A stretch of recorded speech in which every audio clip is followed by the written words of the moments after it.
Welcome to all of you comic book geeks, readers and collectors, and to you sexy subscribers. Welcome back. And if you haven't subscribed, why not have a little look at this video, and then you know what to do. And then you can claim your sexiness. Why are you here? I hear you cry. No, why are you here? I hear myself cry. Get on with it. I hear you cry.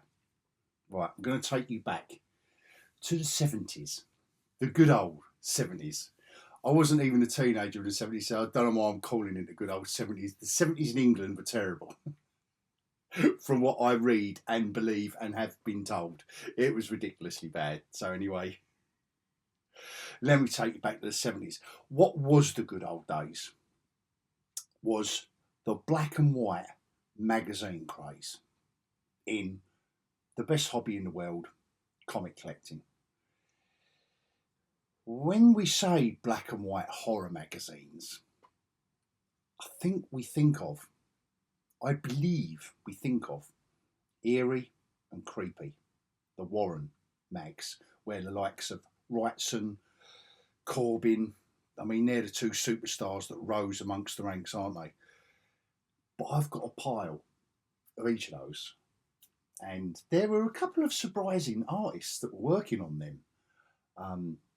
That because this is the first time I've ever laid my hands on them, on the actual comics, I've got collected editions of both Creepy and Eerie, like the first 10 or 12 issues.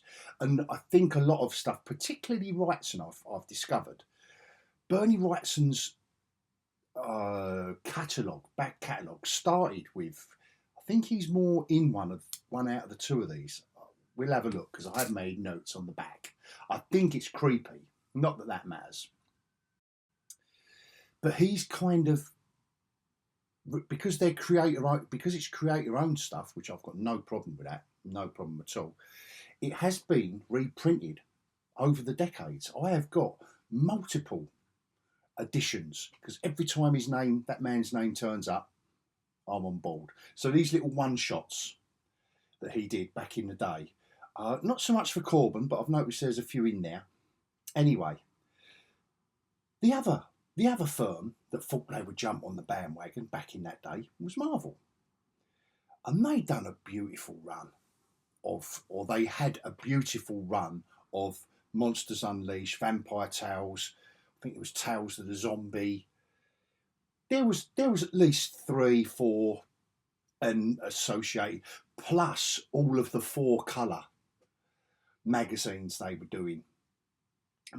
Comics, the traditional comics, the horror comics. You know, your Tomb of Dracula, your Werewolf by Night. I think it was Chamber of Horrors and Crypto. You know, they just had a good old run at horror.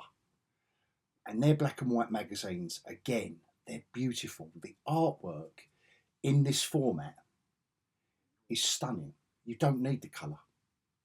And when you do use the colour, and I'm still a big believer of this because I grew up, as you might already have, if you haven't been here before, yes, I'm English, as you might have gathered from my voice, my accent. So I grew up with black and white comics. And the artists, I noticed, I only noticed really now as I'm like an aging collector, I noticed the difference between artists that are trained, those illustrators, and some of these guys and girls are just classic illustrators. The name Al Williamson springs to mind, and Wally Wood.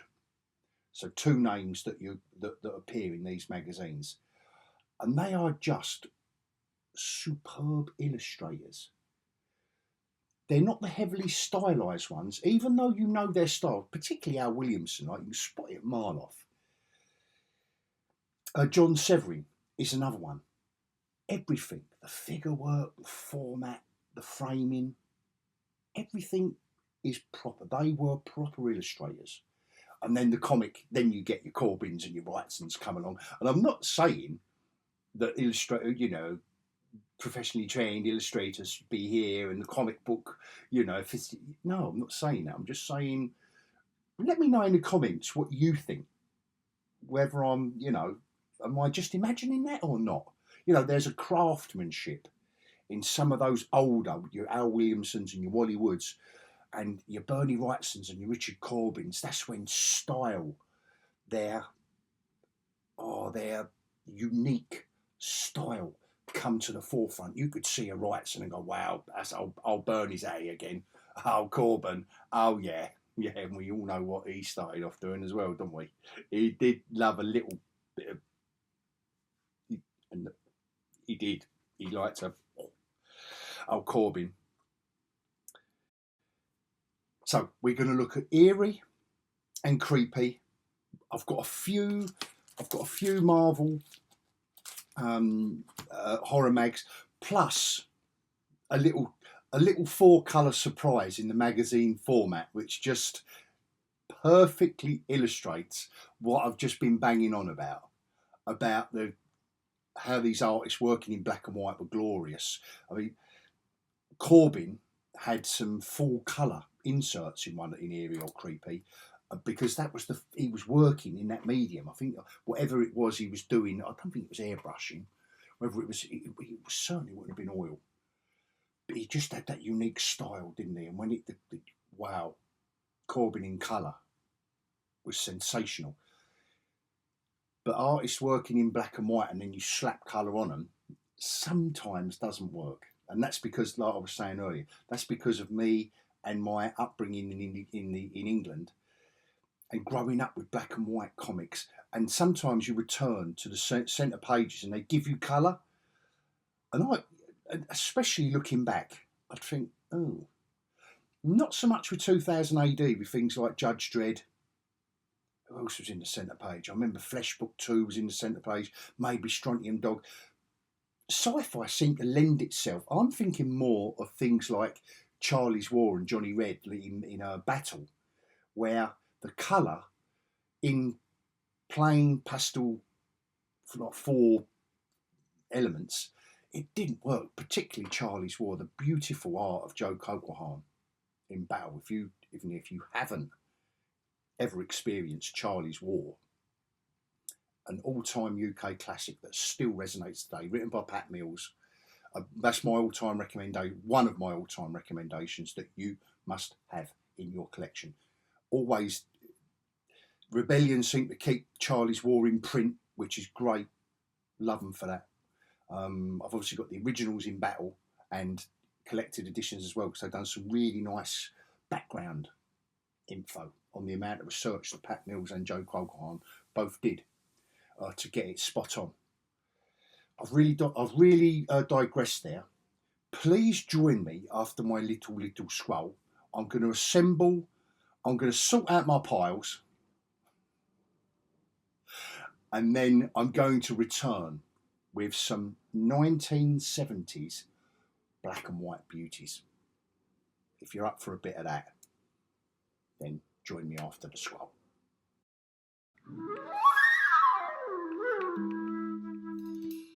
Welcome back. You're in for a treat. Right, first off, I'm going to get the Marvel bits out of the way. Not that, you know, they are any lesser, but here we go. Vampire Tales, 1974. Estaban Maroto artwork. Maroto. I always say Maroto. I don't know why. It's like tomato, isn't it? He was a beautiful artist. And again, working in black and white, working in that medium. 1974 on Satana as well, Morbius. All your classic stuff. Here we go. You can tell by the covers what's going to be going on inside. Again, Maroto. Oh, Lilith. I think who first appeared, this is Alfred Alcala. And if you don't know these black and white magazines, you'll probably recognise that name from Conan, from the magazine Savage Sword. And I think he'd done a load of ink in him and Ernie Chua or Chan, however you know him. That's the name I know from all the Conan stuff. But before that, in 1974, he was helping out on all this horror stuff. Look at these wonderful covers. Tony DeZuniga on Blade in this. Look at these covers. They're absolutely beautiful. Now, what an assembly of talent in this. So on Blade, you've got the plot is by Marv Wolfman, the script is by Chris Claremont, and the artist is Tony DeZuniga on that comic right there. And you've also got Russ Heath and Jesus Blasco doing other stories. What a roster of talent in one magazine for 75 cents back in the day. All black and white, a black and white beauty. Monsters Unleashed, the only thing I didn't have, so all of this was one complete tranche, I like that word, of mags, all in one go. Thank you, Paul, my old mate, Comics and Fantasy in Hornchurch, Essex, that sorted me out. He said, "Oh, you interested in a couple of creepy here?" I said, "What you got?" He told me, and I went, "Yeah, I'll have the lot." But he did have a load of Monsters Unleashed that I did already have. So I'm just obviously just showing you the stuff that I picked up. This is a bit like a back issue haul. I should have explained that at the beginning, shouldn't I? Sorry, I'm not very professional, but I do love this stuff. 1975. Guess who's in this? Gil Kane, Pablo Marcos, Gene Colan, and Jesus Blasco again. Wow, in an annual. And I love seeing a bit of Gene Colan on Moody. Obviously, you will know his name from the Tomb of Dracula, which I think was that and Daredevil. I think us comic book fans, especially lovers of the Bronze Age, where this was all kicking off, I love these debates where you can say, no, he made his name on Tomb of Dracula, and other people go, no, it was Daredevil. Daredevil's one of my favourite characters. Gene Colan's one of my favourite artists. And Tomb of Dracula got the whole run, and I just love those, why? Let's have that chat at the convention over a beer or two. I love it. Love it. That's when fandom gets, I don't know, it just gets good. Talking, absolute. Oh, the sun's has just come rushing through. So perhaps, that does take a bit of a glare off the old Master. I'd never heard of this magazine, but there it was in there. Barry Smith before he was a Windsor, and Jim Starlin, 1975. You can't whack it, can you? You can't whack it.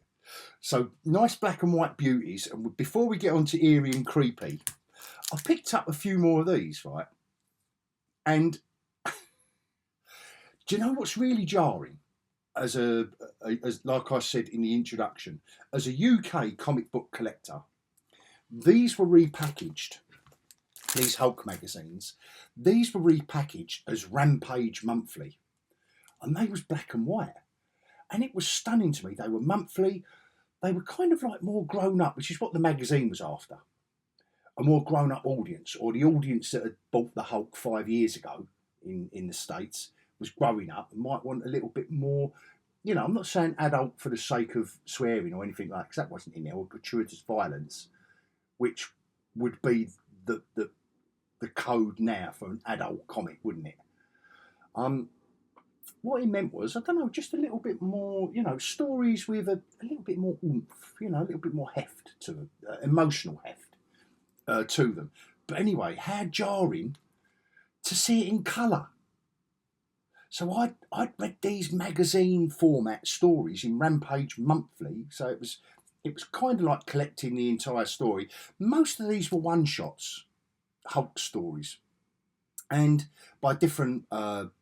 This was Ron Wilson and Alfred Alcala again on the Hulk, and also in the back, Bill Sienkiewicz on Moon Knight before he launched the comic. If you didn't watch my other video, that was Bill Sienkiewicz's first work on Moon Knight before Moon Knight #1.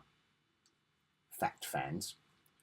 But yes, getting back to the jarring element of the colour, seeing the green on it was like, oh, I really loved the black and white Rampage Monthly Hulk stories, and seeing, all the colours. I won't list the colours, but seeing it in colour when I first, and then you look on the cover and it's Marvel's TV sensation in Super Marvel colour. Nah, give me black and white.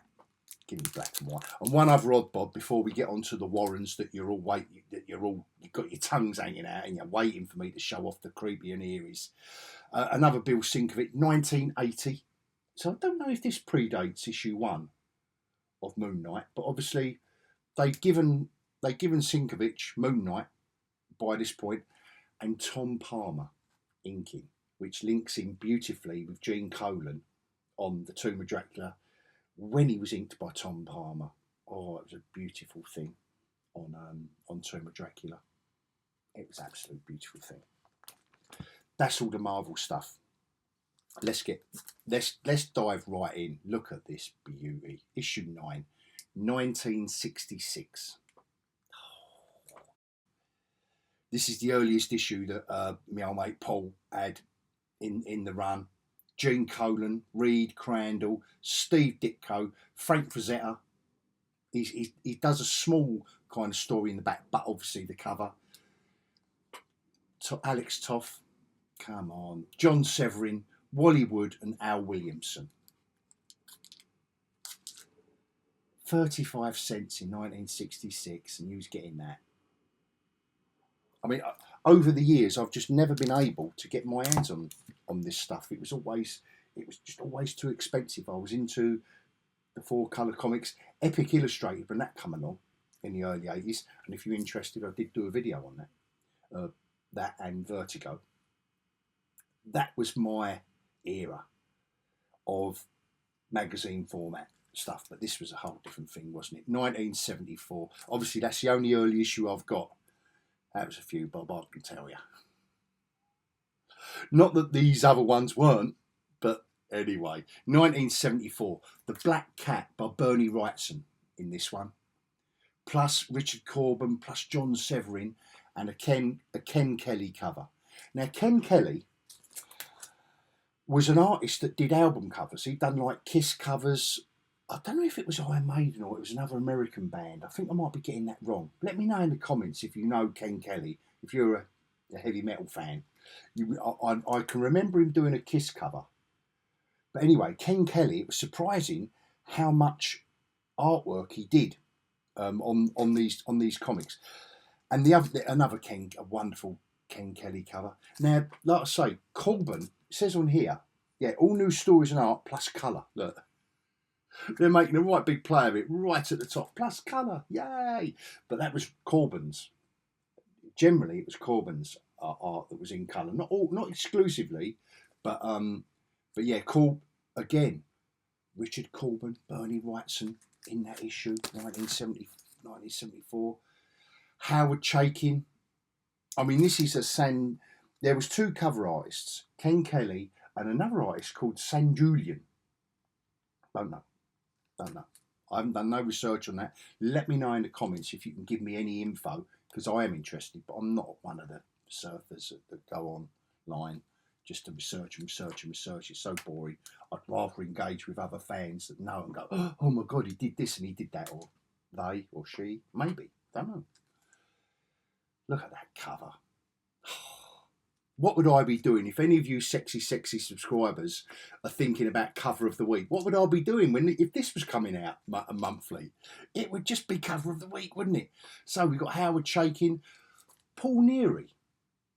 Now, as a UK comic fan, until now, I thought Paul Neary did English stuff, did the whole. I knew he kind of went to America.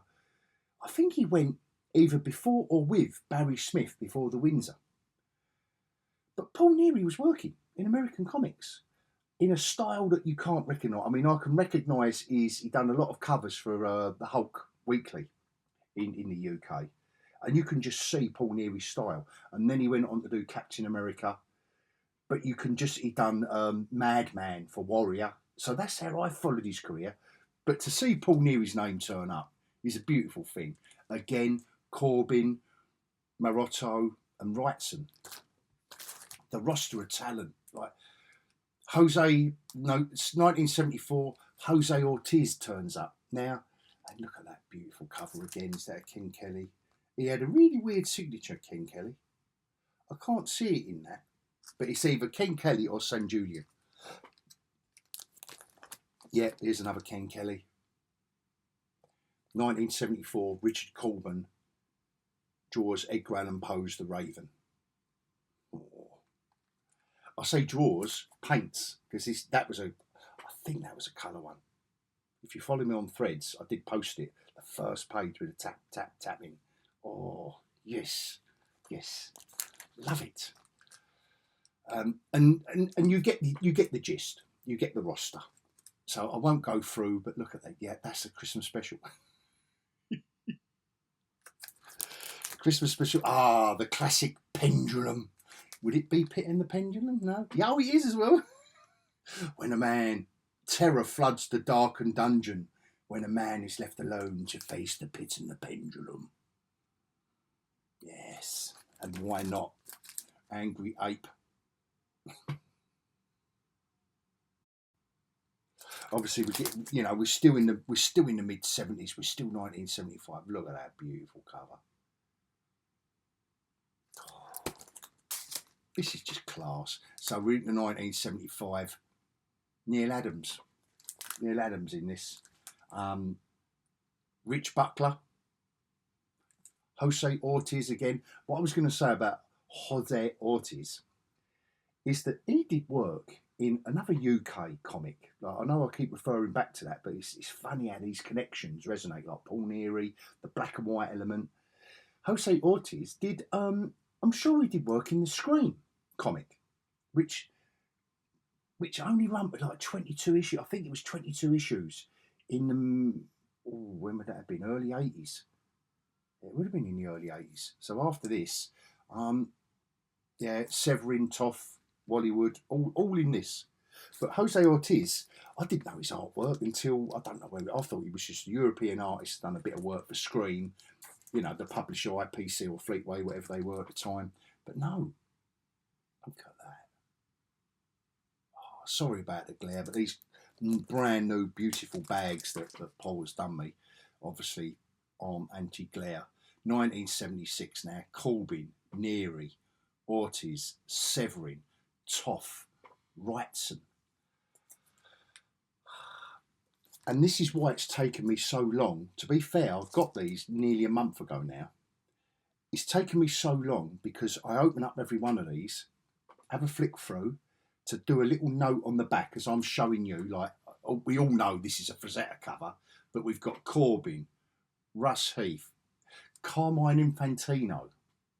Come on. Severin, Williamson and Wrightson.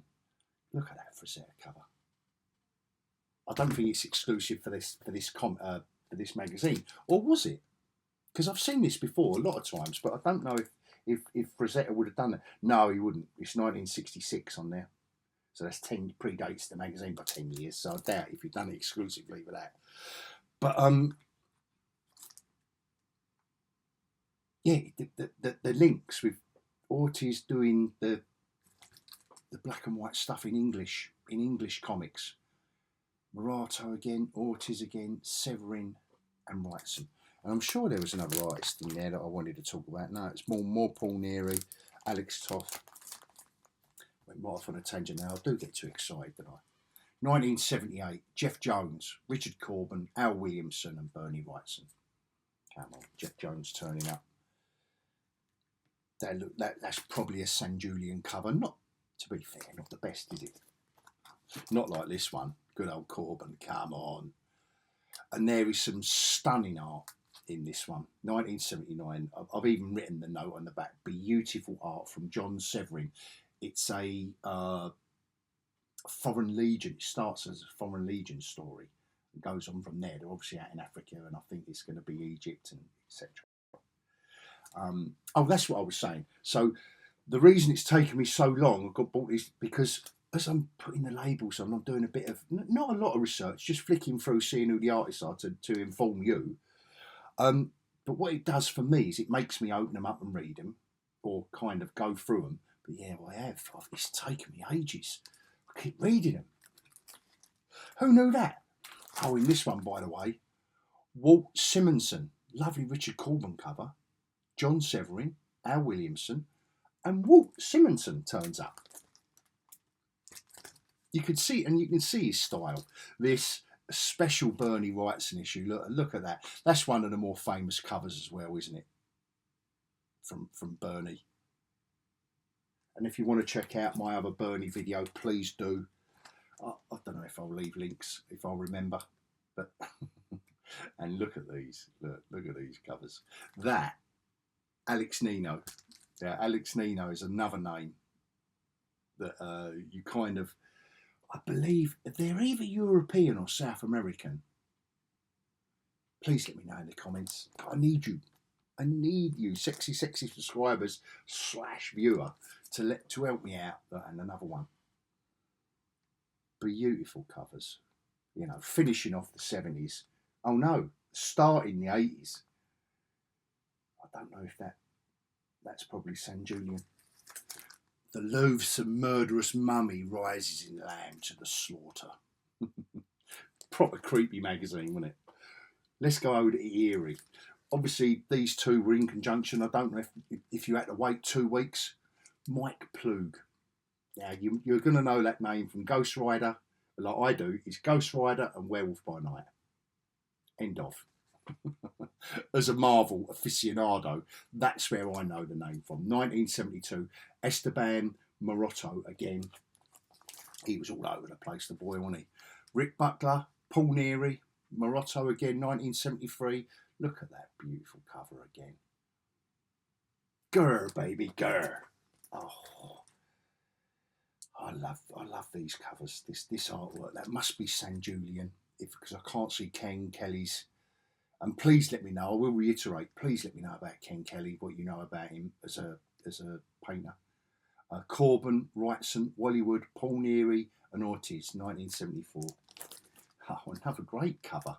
This character, like, why has no one resurrected this character? Or, you know what he reminds me of? Is it the gunman from the Nocturnals, Dan Brereton? He reminds me of that. Now, I don't know if Dan Brereton has taken inspiration from that. But again, this is Ortiz, Wrightson, Hollywood. Oh, another great. Look at this cover. Look, so evocative. Look at this kind of design work in the back. You know, are we in Africa? There's the elephant here. Look what's going on. Corben, Wrightson, Ortiz, 1975.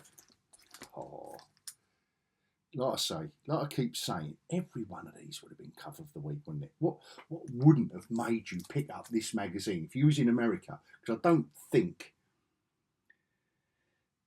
Well, in the mid-70s, there was no way any of the news agents I was going to, this would have been in. No way. And all the regulars are there. Your Wrightsons, your Ortiz, your Maroto. Here we look, now it's getting a bit sci-fi-y. Sci-fi-y? Is that a word? Oh, love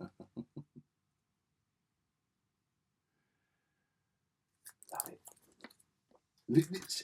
I remember seeing this cover somewhere else before. But it's not, I think this is Sanjulian again. But inside this one is the character of El Cid. It's an entire issue devoted to it.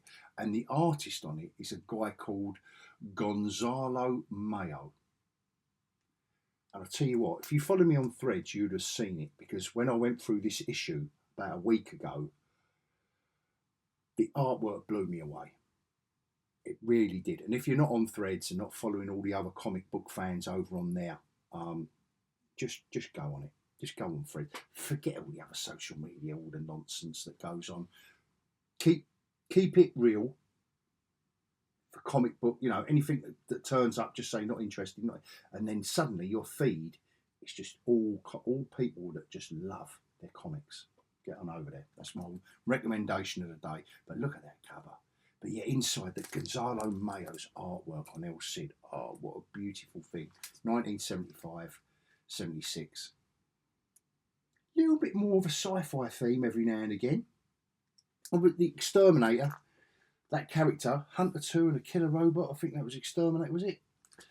Oh, plus colour again. They're advertising colour in Eerie as well. Oh, it's wonderful stuff, isn't it? It's wonderful stuff. The likes of which we don't get anymore. Like, what editor now in any, well, I say in any company, in the major two companies, you know, the big two, who's going to look at that cover? The madness. It's, God, what a cover. Got this guy with the helmet with an axe, you got a kind of sci-fi robot-y stormtrooper in the background firing up his gun, and you got this dude down, don't know why I said dude. Oh, do get excited, don't I? Do get excited. Anyway, there's a few more covers, and these are sensational because we've got Richard Corben, who, in my eyes, is always going to be sensational. Another little recommendation from me, if you're still here after all this time, the collected editions, the forgive me as I retreat back, the collected editions of the what are they called? Den, recoloured by Jose Villaburia. Oh, they are stunning. They are absolutely stunning. Yeah, and you think like Corben was doing this, but Jose Villaburia's work on it, recolouring the old stories. Oof, beautiful. Another recommendation for you. Here's another Frazetta, look, another classic. Another classic. And we're going to finish off with Bold Encounters in Colour. Courtesy of Richard Corben. Look, and you know that style, don't you? And like I said, he did love the old boobage, didn't he? What a wonderful way to end. What a class act I am to end my insightful look, or up until that point, insightful look at Richard Corben and all the other artists that worked on these wonderful, wonderful horror magazines. I hope you enjoyed that. I'll leave it there, and thank you before I go. If you are still here, thank you so much. Please let me know in the comments anything you have to say. Have I mentioned something? Did I get something wrong? Have you collected these since year dot? I would love to hear from you if you was buying these at the time, because they must have been rocking your world. Anyway, until my next video, thank you from the bottom of my heart if you have followed me this far. I really, really do appreciate it. I know I get carried away. I know I waffle, but I can't help myself. I'm not going to make any apologies for that. No, I'm just not. But hope that you enjoyed it. And until next time, I'm going to bid you all adios.